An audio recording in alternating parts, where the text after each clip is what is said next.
Aku bingung nih mau jadi spesialis apa. Saran aku jadi dokter spesialis jantung aja. Tapi aku bingung. Kalau nggak salah, aku ada deh kenalan dokter spesialis jantung. Siapa? Dokter Badai, kita tanya dokter Badai yuk.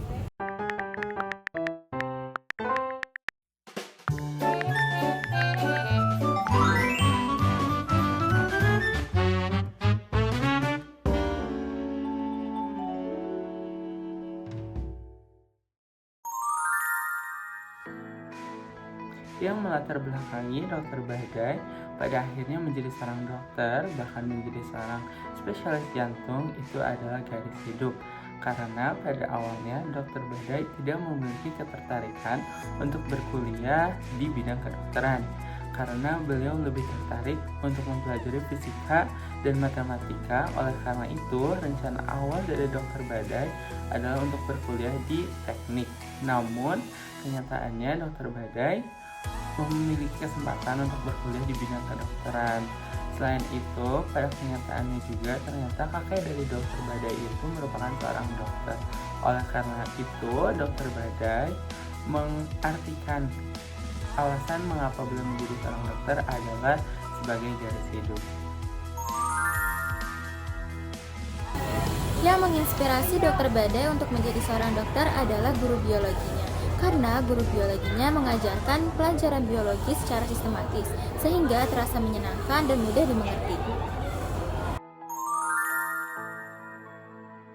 Pengalaman yang paling berkesan selama menjadi seorang dokter, menurut dokter Badai, adalah ketika bisa membantu banyak orang dan bisa membantu pasien sembuh dari penyakitnya.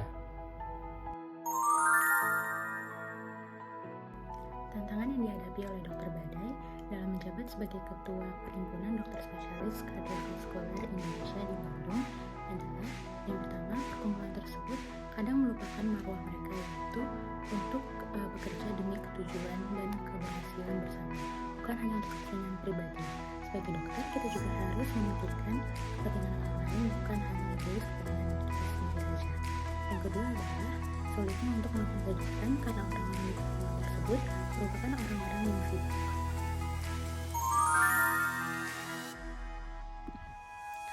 Sekarang penyakit jantung tidak lagi hanya identik dengan usia tua.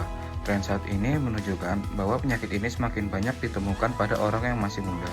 Faktor-faktor seperti pola makan yang tidak sehat, sedentary lifestyle, dan tingkat stres yang tinggi, serta kebiasaan merokok menjadi penyebab utama pergeseran ini. Oleh karena itu, sangat penting bagi kita semua, terutama generasi muda, untuk mulai memperhatikan kesehatan jantung sejak dini. Saran dan tips dari dokter Badai untuk mahasiswa ingin mendalami bidang kardiologi adalah yang pertama harus tahu minat dan bakat dulu. Lalu untuk mengajak European Society of Cardiology. Lalu di kardiologi kan memang banyak spesialisasinya, oleh karena itu harus berdalami terlebih dahulu juga. Untuk yang memang ingin mendalami bidang kardiologi diharapkan untuk rajin membaca dan banyak ekspor, misalnya di internet ataupun di YouTube maupun di jurnal-jurnal lain tentang subspesialisasi di kardiologi.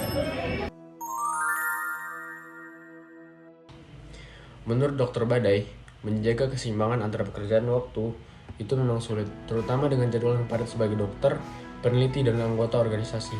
Beliau sendiri mengakui bahwa dirinya bukan sosok yang ideal dalam hal itu. Tapi, kuncinya ada dalam komunikasi yang baik dengan keluarga, terutama pasangan. Dr. Badai menekankan pentingnya memiliki pasangan yang memahami profesi dan kesibukan yang menyertainya. Beliau juga berbagi pengalaman pada saat awal karir di mana dia pernah tidur di dalam mobil karena tontonan pekerjaan yang sangat banyak. Menurutnya, meskipun sulit, kita tetap harus mencari cara untuk menyesuaikan diri dan meluangkan waktu untuk keluarga, walaupun dalam situasi yang sangat terbatas. Dukungan keluarga itu sangat penting untuk meringankan beban dan membantu kita dengan profesi itu. Dokter Badai berpesan bahwa perjalanan di kedokteran tidak akan selalu mulus, tapi akan ada saja tantangan dan rintangannya. Bagi kita saat ini sebagai mahasiswa, yang terpenting adalah mengusahakan untuk lulus dengan nilai terbaik.